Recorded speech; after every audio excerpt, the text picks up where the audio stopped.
अस्सलामुअलैकुम नाजरीन, मैं हूं नूरजबीन। आप देख रहे हैं प्रोग्राम हमारे मसाइल। नाजरीन, आज हम आपको एक ऐसी शख्सियत से मिलवाने जा रहे हैं जिन्हें सीनियर सियासतदान माना जाता है, जिन्होंने अपने हलके में बेशुमार तरक्याती काम करवाए हैं और अपने हलके के लोगों के लिए सियासी व समाजी खदमात भी सरअंजाम दिए हैं, जो कि सिंध असेंबली के मेंबर और सूबाई मिनिस्टर रह चुके हैं। आज हमारे साथ हमारे प्रोग्राम में मौजूद हैं जिनका नाम इरफानुल्लाह खान मरवत साहब है। अस्सलाम वालेकुम सर। वालेकुम अस्सलाम। सर, सबसे पहले तो आपका बहुत बहुत शुक्रिया कि आपने अपना कीमती वक्त हमारे चैनल को दिया। सर, मेरा पहला सवाल आपसे ये है कि आप इतना अरसा सियासत से दूर क्यों रहे? बिस्मिल्लाहिर्रहमानिर्रहीम। शुक्रिया सबसे पहले कि आपने मुझे ये मौका दिया बात करने का। मैं सियासत से दूर नहीं रहा जी, हालात ने कुछ ऐसा था कि 2018 की इलेक्शन में के दौरान मेरा दामाद हारून बिलोर, वो भी इलेक्शन कैंपेन कर रहा था कि खुदकश बमबार ने उनको अटैक किया और शहीद हो गया। तो बहुत सारी प्रॉब्लम्स आ गई फैमिली में कि उसके वालिद भी बहुत हो चुके थे, उसका एक ही भाई था वो भी बहुत हो गया, ये भी बहुत हो गया। कारोबार संभालना और चीज़ें, फैमिली के जो इश्यूज होते बहुत टाइम लग गया जी उसमें। तो बहुत बड़ा था कोई नहीं, तो मुझे बहुत टाइम लगा इन बच्चों के मसले मसाइल हल करने। उसके बाद जब मैं ज़रा फारिग हुआ उनके मसाइल से, तो अपने हल्के में जाना शुरू किया। तो मैं सोच रहा था कि जी अब मैं रिटायर हो जाऊँ, बस। बड़ा ये झटका लगा था जी, ये बच्चा जो बहुत हुआ। फिर जब किसी की मौतगी हो, कहीं जनाजे में जाना है, कहीं शादी में, कहीं कोई बीमार है, वो आना जाना तो लगा रहता है। तो मैंने देखा कि लोगों को बड़ी परेशानी है और लोग बेचैन थे। लोग मुझे बार बार कहें कि जी आप आएँ सियासत में, वापस आएँ, हमारी मदद करें कि यहाँ पीने का पानी नहीं है, गैस नहीं है, 15-15 घंटे लोड शेडिंग है और मंशियात ने लोगों का जीना हराम कर दिया। सड़कें, अगर आप आज़म बस्ती, अक्सर कॉलोनी वगैरह जाएं तो सड़क ना होने के बराबर। मिट्टी उड़ रही है, खाने पे गिर रही है, लोग बीमार हो रहे हैं। मतलब एक बहुत ही बुरा हाल था इलाके का। तो फिर जब लोगों ने मजबूर किया तो मैंने फिर बैठ के अपने जो हैं बुज़ुर्ग हैं, दोस्त हैं इलाके में, उनसे मशवरा किया। सब ने कहा कि नहीं आए। तो फिर मैंने वापस एंट्री डाली। गया मैं कहीं नहीं था जी, हालात ने मजबूर कर दिया था कि कुछ अर्सा बच्चे छोटे थे उनको सेटल करता, नहीं तो उनके प्रॉब्लम बहुत ज़्यादा हो, इसलिए ज़रा मंजर आम से बाहर था। सर, पाकिस्तान पीपल्स पार्टी के रहनुमा और कराची डिवीज़न के सदर ने गुज़िश्ता दिनों में ही एक वीडियो वायरल की और उन्होंने ये भी कहा, जो कि आपके ख़िलाफ़ ही कहा, यहाँ तक कह दिया कि इरफानुल्लाह खान मरवत साहब को तो सियासत करना भी नहीं आती। उनके बारे में आप क्या कहेंगे? ये उनका ख्याल होगा जी कि सियासत नहीं करनी आती। हाँ, उन जैसी सियासत मुझे नहीं करनी आती। वो खुद ही फरमाते हैं कि सेनेट में इनकी स्पीच एक हुई थी कि जी हम तो बड़े गरीब लोग थे और ये था और वो था और हमारे पास तो पैसे नहीं थे। वो तो हम मानते हैं गरीब लोग थे, पर मैं सवाल पूछना चाहता हूँ अब अमीर कैसे हो गए, इसका भी जवाब दें। और जो इनकी सियासत है कि इलाके में मंशियात बिकती है, एक SHO को इन्होंने 4 साल बिठाई रखा इसी वजह से कि खुलेआम गलत काम हो रहे थे।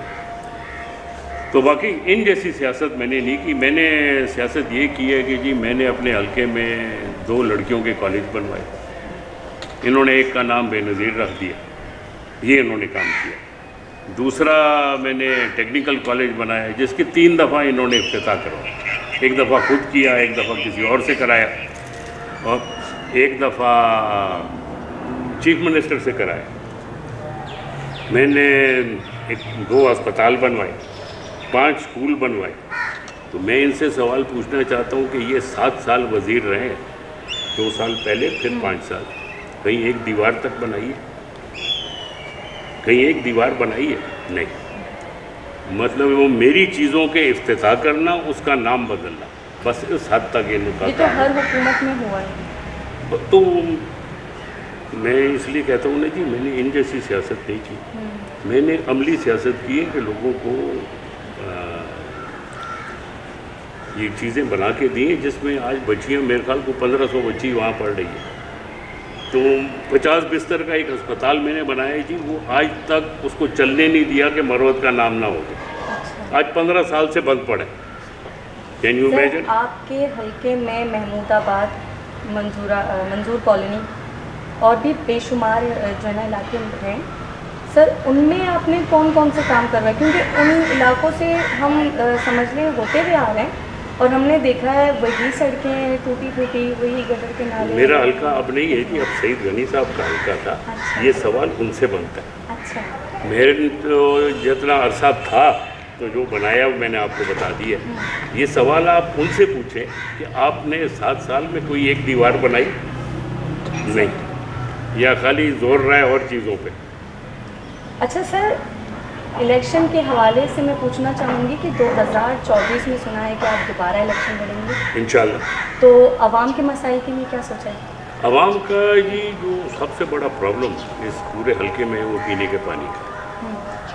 कराची में प्रॉब्लम है, बट मैं समझता हूँ क्योंकि तवज्जो नहीं दी गई आवाम के मसाइल की तरफ, तो यहाँ बहुत पेचीदा हो गए मसाइल। पीने का पानी अव्वल तो है नहीं, और अगर आता भी है तो बहुत सारे इलाकों में गंदा पानी आता है, उससे और लोग बीमार होते हैं। सुई गैस का बहुत शदीद प्रॉब्लम है क्योंकि इलीगल कनेक्शंस बीच में इतने मारे गए हैं कि वो मेन लाइन कोई छलनी करके रखती है। सर अब तो ग्यारी में सिर्फ नहीं बल्कि पूरे कराची में यही एक सुई गैस का प्रॉब्लम चल रहा है। लोगों ने अपने लिए जो है ना अलग-अलग मशीन लेकर रखे हैं और यही मशीन चलाते हैं, बाकी जो बिना मशीन के हैं वो ऐसे ही रो रहे हैं। तो यहाँ 15 साल से हुकूमत तो मेरी नहीं थी, 15 साल से तो हुकूमत पीपल्स पार्टी की थी। तो आदमी उनसे पूछे कि आखिर किया क्या उन्होंने, जब आवाम के पास ना पीने का पानी है या सारा पानी बहरिया भेज दिया। तो ये सवाल तो है ना जी, सही कह रहे वो कभी पूछते हैं कि जी वो रिश्तेदारी फलान के साथ है, फलान को। भाई अगर मेरी रिश्तेदारी है तो तुम्हारी नहीं है तो मेरा कसूर है। अगर मेरा रिश्तेदार किसी पोजीशन पे है तो मैं क्या करूं? मैंने तो नहीं वहाँ लगवाया, वो अपने मेरिट पे आए। और अगर तुम में हिम्मत है तो हटा लो उसे। सर इलेक्शन के हवाले से आप आवाम को क्या मैसेज देना चाहेंगे? मैं आवाम को ये मैसेज देना चाहूँगा कि आवाम की तकलीफ़ात बहुत ज़्यादा है। देखिए, इस महंगाई ने अच्छे अच्छे लोगों की कमर तोड़ दी, और आवाम को चाहिए है जी कि निकलें, वोट दें, जिसको भी देना, जो उनको समझ आए कि जी ये आदमी या ये पार्टी हमारे मसाइल का हल है, तो उसको वोट दें। क्योंकि लोग जब इलेक्शनों में हिस्सा नहीं लेते नहीं तो फिर मसाइल के हल कैसे होंगे?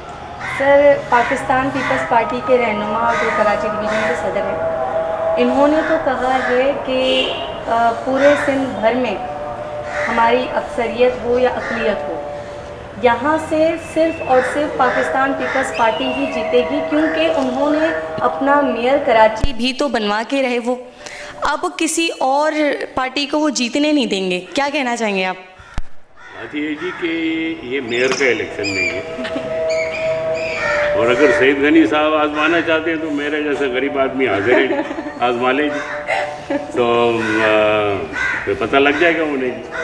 क्योंकि देखिए, मैं समझता हूँ और मैं ओपनली ये बात कहता हूँ, और मैंने चीफ इलेक्शन कमिश्नर को भी रूबरू ये बात कही है कि सिंध का बल्दियाती इलेक्शन जो था वो इलेक्शन के नाम पर एक धब्बा है। इतने घोंडी इलेक्शन मैंने अपने सियासी करियर में कभी नहीं देखी कि दुनिया ने वोट डाला किसको और जीता कौन। सो ये तो अगर उसकी डिस्कस हम नहीं करें तो बेहतर, और उसमें इन लोगों की हुकूमत थी पीपल्स पार्टी की। अब भी ये केयर टेकर हुकूमत उनकी फेवर करती है जी, बट हमें भी अपना पोलिंग स्टेशनों का दिफा करना आता है, और इंशाल्लाह हम दिफा करेंगे। और ये पीपल्स पार्टी का जो असली मेरे हिसाब से मेरे हल्के में 6-7 हज़ार वोट है, उसी पे रुकेंगे ही। सर, अगर मैं आपके तजुर्बे के हवाले से पूछना चाहूँ, आपको क्या लगता है अवाम किस पार्टी को ज़्यादा वोट देगी? अवाम जी, मैं समझता हूँ पार्टी के अंदर शख्सियत को भी देख रही है कि कौन सा आदमी ऐसा है हर पार्टी में जो वाकई डिलीवर कर सकता है। लेकिन सर, कोई मतलब किसी किस्म की अवाम की आवाज़ भी नहीं सुनाई दे रही कि भाई वो किस पार्टी को देंगे। कुछ पता ही नहीं है कि इलेक्शन हो भी रहे हैं कि नहीं हो रहे। मेरे यहाँ तो हो रहे जी, और कहीं और नहीं हो रहे, क्या हो रहे वो मुझे मालूम नहीं है। मेरे हल्के में जाए गेमा गेमी है, पोस्टर लगे हुए हैं, झंडे लगे हुए हैं, चौकिंग हो रही है, रोज़ जलसे जुलूस हो रहे हैं। हमारे यहाँ तो इलेक्शन हो रही है। बाकी अगर सत्तू पी के सोए हैं तो जी कैंडिडेट्स का काम है लोगों को जगाना। आखिर हमने भी तो जगाया नहीं, मैंने जगाया है ना। तो ये सईद गनी साहब भी नींद से उठे, नहीं तो ये घर पे बैठे बैठे जीते हुए थे कि जी हम टपा टुपा लगा के आरओ के यहाँ से रिजल्ट चेंज करके कर देंगे। अभी करके तो दिखाओ। अभी मैदान में आए इरफानुल्लाह खान। हाँ, आ जाए जी। बड़े बड़े नहीं ये काम कर सके तो ये क्या किस खेत की मूली है। जी नाज़रीन, ये थे इरफानुल्लाह खान मरवत साहब। इनकी गुफ्तगू भी आपने सुनी और ये भी सुना कि 2024 में फिर इलेक्शन लड़ेंगे। अगली दफ़ा फिर मुलाकात होगी एक नए मेहमान के साथ। तब तक अपना ख्याल रखिएगा। अल्लाह हाफ़िज़।